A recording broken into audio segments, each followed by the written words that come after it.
سلامونه احترامات او نیکی هیلې الله دوی کې چې په کورمې سیمې کې امن وي هم شیعه هم سني ته دواړو پرکینو ته امن وي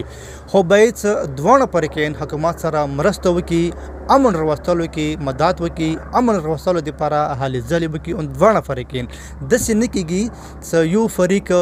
امن هم غواړي بیا چې کوم سره دهشتګردو سره موجود دي که هغه په نستې کوټ کې دي که هغه په رشنور کې دي که هغه په میږکو کلي کې دي چې هغه حکومت ته نه ورکوي چې هغه ګرفتار کړي نو بیا خو منافقات ته که بیا غواړي چې امن راولو امن راوستلو دپاره هلې ځلې کوو نو بیا انجمن په اتفاق په اتحاد کې د کورم کې په رشنور کې بیا د په کورم هغه حکومت سره منډه ترړه مرسته وکړي چې کوم دهشتګردو سره دي هغه دهشتګرد په کومو نستې کوټ کې تېرې هفته ایس ایچ او شهید کړلو مړې کړلو بیا یې پرون په میږکو کلي سره نږدې یو اهل سنت تعلق لرونکي سره مشوم بچای هغه تقریبا 17 کاله عمر ده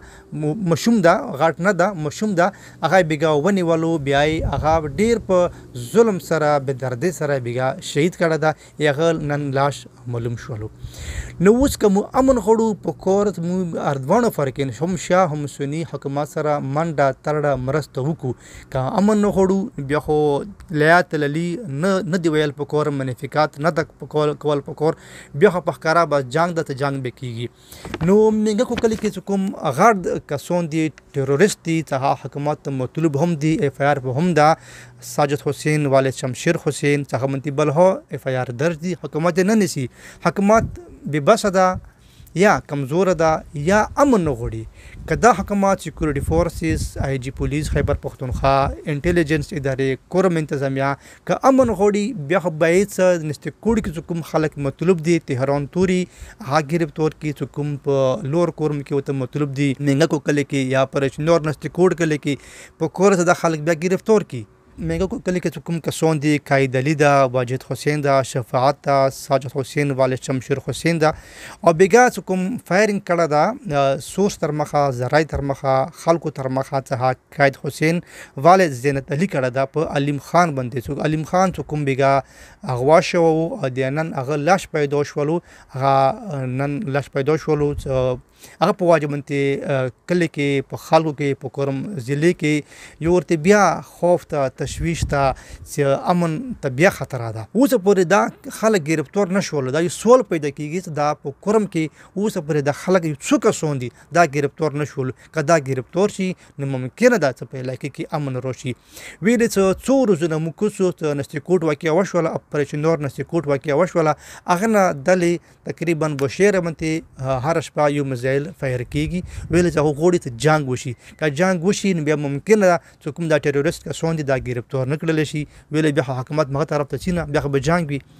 که بیا سیکورټي فورسز پولیس سیکورټي ادارې بېبسه وي کمزوري وي د ګرفتاري نشي کولی بیا په کور د حکومت پرېږدي حکومت مغو ته حواله کړي چې کوم ټروریست دي مغه بیا حکومت په خپله باندې کوي ویلې چې دوی دا تقریبا 8 کسان دي دا نشي ګرفتارولی بیا خو څه پیدا نشته د دې حکومت سیکورټي ادارو یا د یو دا غټ سوال پیدا کېږي چې روزانه اوس واقع کېږي دا څو روزانه کېږي تقریبا روزانه واقع کېږي اوس پرې یو کس ګرفتار نه شولو غټه واقعه وشوله په نستې کوټ کې اوس پرې نه اپریشن وشولو ټروریستو خلاف او دهشتګردو خلاف نه اپریشن وشولو نو یو کس ګرفتار شولو بیګا په میږکو کلي سره نږدې یو کس ګرفتار شولو علیم خان نماد تعلق اهل سنت سره ده هغه نن لاش پیدا شولو ډېر ظلم سره شهید کړی ده اوس پرې ګرفتاري ونه شوله دا سوال پیدا کېږي حکومت ته په خپله کمزوری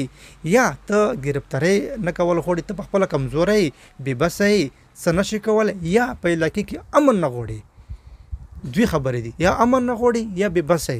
که امن نه غواړي کلیر وایه چې زه امن نه غواړم که بیا بېبسه بیا کلیر وایه چې یاره زه صرف یا مثال وایه چې زه صرف تکړه یم اهل سنت دپاره چې هغه په خلاف باندې کاروایي ټیک ټاک کولی شم د اهل تشیع په خلاف باندې کاروایي نشم کولی بیا صفا کلیر وایه که امن غواړي نو اسان حل هغو ته معلوم ده خلکو ته معلوم ده هم شیعه ته معلوم ده هم سني ته معلوم ده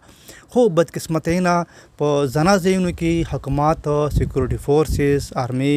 بالکل بېبسه دي کمزوري معلومیږي ډي پی او یا خیبر پښتونخوا پولیس بلکې دا ټول بالکل بېبسه دي څو ورځې مخکې په نستیکوټ کې ای پی بی چپې کې په تهران څخه یو غاړ دهشتګرد ده په هغه باندې چپا چوله سیکورټي فورسز او پولیس والا نهو فایرینګ کړې ده په فایرینګ کې یو ایس ایچ او شهید شوی ده نه نه پاس اوس روزانه یوه واقعه خو مخې ته رسي خلک غواړي څه جنګ شروع شي که جنګ شروع شي د تهران به ګرفتارولو نه بعد شي دې وجې نه خلک غواړي څه جنګ شروع شي نو بیا به د پولیس یا سیکورټي فورسز تهران نه ونیسي که جنګ نه وي نو بیا ممکنه ده چې مثال حکومت یا سیکورټي فورسز د تهران ونیسي نو جنګ نه غواړو چې جنګ شروع شي ویلې څه جنګ کې نه شیعه ته خیر شته نه سني ته خیر شته اردو ته خیر نشته خو بیا هم څه خلک غواړي چې جنګ وشي چې کوم د دهشتګردي دغه ګرفتار نشي خلک ګرفتار شي نو به علاقې کې به امن وي هم اردو ته به امن وي هم شیعه ته هم سني ته اردو ته به امن وي که موږ امن غواړو تاسو امن غواړئ منافقت سره نه صحیح منو سره بیا په کوره چې دا انجمن دا خلک حکومت ته حواله کړي